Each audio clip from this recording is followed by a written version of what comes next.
Ano ginagawa mo dyan? Wala ka namang silbi. Pinapatagal mo lang. Yan na yung part-time ko. Pag walang pasyente sa Doktor baba, sa umaga. walang pasyente sa baba, nag-aalok ako na din. Hirap kumita ng pera. Para wala nang papasahod eh. Wala pasyente.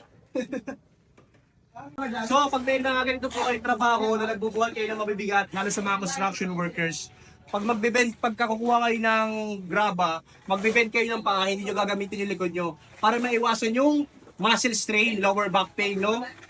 Dapat padiling-daligs pa rin. O, di ba gano'n? Easy Bugatti. Tapos na dito. Tapos na dito. Dito.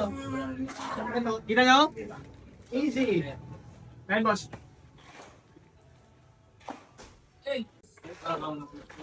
Pag kasi yung absent, yung mga tao. Sige pa. Sige pa, kaya mo yan. Ano? Papagawa ka bahay?